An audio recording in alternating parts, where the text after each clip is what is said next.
Hablar algunas generalidades de las infecciones respiratorias bajas. Dentro de estas podemos tener bronquitis, cuando están afectados los bronquios.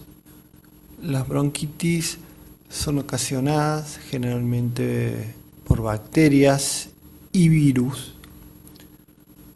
Tenemos las bronquiolitis cuando están afectados los bronquiolos. Estas son ocasionadas principalmente por virus. Tenemos las neumonías cuando está afectado el pulmón. Dentro de las neumonías tenemos dos tipos de neumonías: las neumonías típicas o las neumonitis o atípicas, y también tenemos la tuberculosis. Vamos a definir qué es una neumonía adquirida en la comunidad cuando el individuo se contagia en la comunidad. O tenemos las neumonías intrahospitalarias cuando se presentan después de las 48 horas de internado el paciente en el nosocomio. Dijimos que teníamos dos tipos de neumonías, nos vamos a centrar en las neumonías. Y tenemos las neumonías típicas y las atípicas, que también son llamadas neumonitis. Una principal diferencia que hay entre estos dos tipos de neumonía es que las neumonías típicas son producidas por bacterias y afectan al parénquima pulmonar. Dentro de estas bacterias tenemos a la Streptococcus pneumoniae, a la Haemophilus influenza y a la Moraxella catarrhalis como agentes adquiridos en la comunidad, y podemos tener a la Staphylococcus aureus, a Cinetobacter baumannii o Pseudomonas aeruginosa como microorganismos intrahospitalarios. Y las neumonitis o neumonías atípicas van a afectar el intersticio pulmonar y son producidas por virus y algunas bacterias que se comportan como virus. Dentro de los virus tenemos el virus influenza, el virus sincicial respiratorio, los adenovirus y clamidias que se comportan como virus porque son bacterias intracelulares. Dentro de ellas tenemos las Clamidia pneumonia, el Mycoplasma pneumonia o la Legionella pneumonia.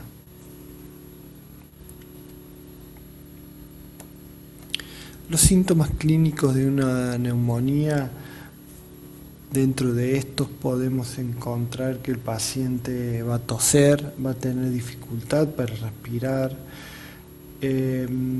va a tener una puntada o dolor en el pecho, puede tener fiebre, estar cansado,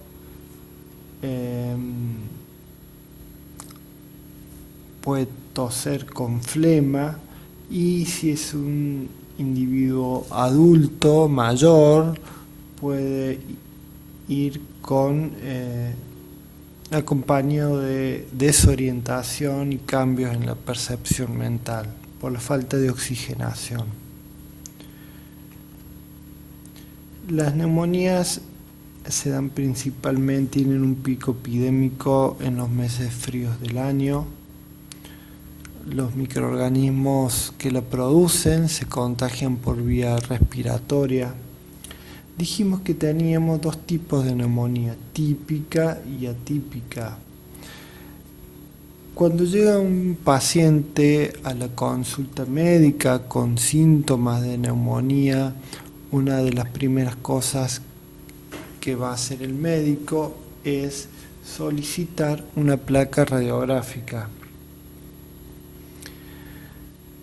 La placa radiográfica va a revelar si en el caso de una neumonía típica va a haber una condensación una condensación que generalmente se da en el pulmón derecho. Recordemos que las neumonías típicas estaban producidas por Streptococcus pneumoniae, era el principal agente, y el Haemophilus influenza. Estas bacterias forman parte de la flora transitoria de la faringe y llegan al pulmón por aspiración. Recordemos que hay una diferencia anatómica en los bronquios. El pulmón derecho tiene el bronquio más recto, más corto, entonces cuando estas bacterias se aspiran es más frecuente que se instalen en el pulmón derecho. Entonces es frecuente observar la afectación del pulmón derecho como una condensación, generalmente en los lóbulos inferiores. En cambio, en la neumonía típica se ven afectados siempre ambos pulmones y la imagen radiológica es más difusa. Entonces, con esta herramienta, el médico puede saber si está ante una neumonía típica o atípica, y eso cambia el diagnóstico. ¿Cómo se diagnostica una neumonía típica bacteriana? La muestra de elección es el esputo.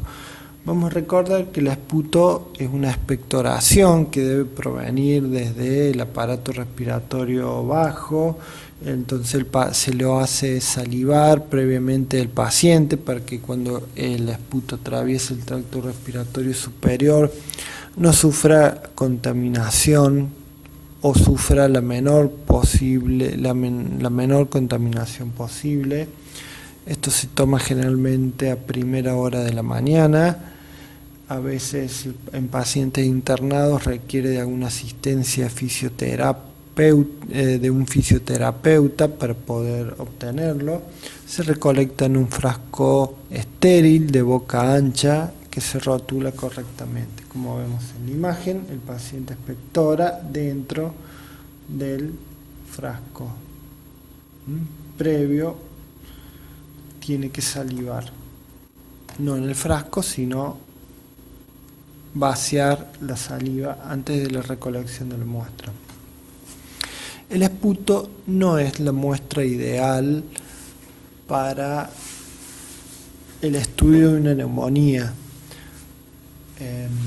pero es la muestra más usada porque las técnicas para obtener muestras de los pulmones son muy invasivas y de muy difícil obtención. El esputo es una muestra muy práctica, pero no es la muestra ideal porque al tener que atravesar el tracto respiratorio superior se puede contaminar con la flora existente en ese sitio.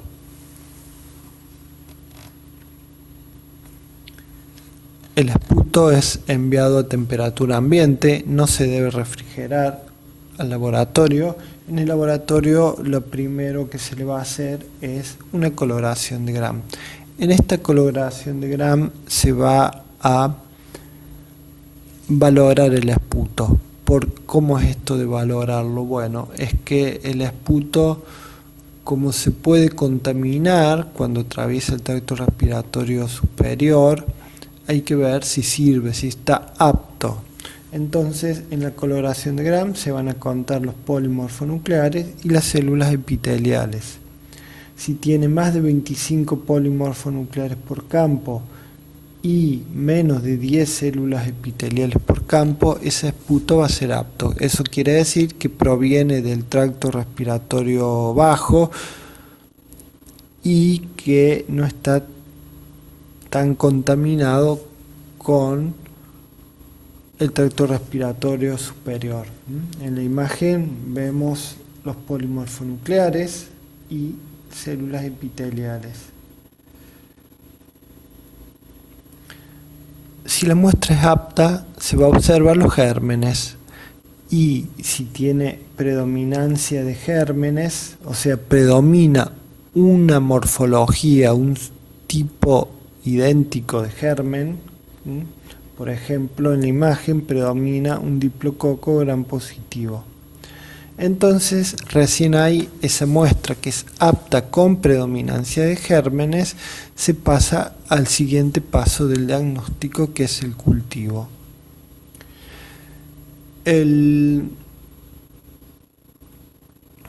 Si la muestra no es apta, si no cumple el requisito de los 25 polimorfonucleares y menos de 10 células epiteliales por campo, la muestra se descarta. Si es apta pero no tiene predominancia de gérmenes, o sea que se ven distintos tipos de gérmenes, la muestra se descarta también. En el caso de descartarse, se puede solicitar una nueva toma de muestra. Solamente si es apta con predominancia de gérmenes se va a pasar al cultivo. En el caso de la Streptococcus neumonía, el cultivo se hace en agar sangre, porque esta bacteria produce hemolicinas que van a producir una alfa hemólisis o hemólisis parcial de los glóbulos rojos. Las colonias se ven de color verdosas y luego hay que hacer la identificación de esta bacteria. Para esto hay 3 pruebas bioquímicas: son la optoquina, la solubilidad en bilis y la reacción de Kellogg. En la prueba de optoquina consiste en poner en un medio de cultivo un disco que tiene optoquina. La optoquina es una sal biliar. Esta sal biliar disuelve la cápsula que tiene la Streptococcus pneumoniae. Entonces, el Streptococcus, al poner un medio de cultivo con un disco de optoquina, la optoquina, eso se hace de una forma similar a los antibiogramas, se forma alrededor del disco de optoquina un halo de inhibición. La prueba de la solubilidad en bilis consiste en enfrentar la bacteria a una determinada concentración de bilis y ver cómo se disuelve la bacteria. Y en la reacción de Kellogg consiste en enfrentar la bacteria a un anticuerpo que se une a la cápsula de la misma y produce una hinchazón tal de la cápsula que se puede observar al microscopio óptico. Cualquiera de estas 3 pruebas bioquímicas que resulta positiva identifica esta bacteria que, como que reitero, causa más de la mitad de las neumonías adquiridas en la comunidad.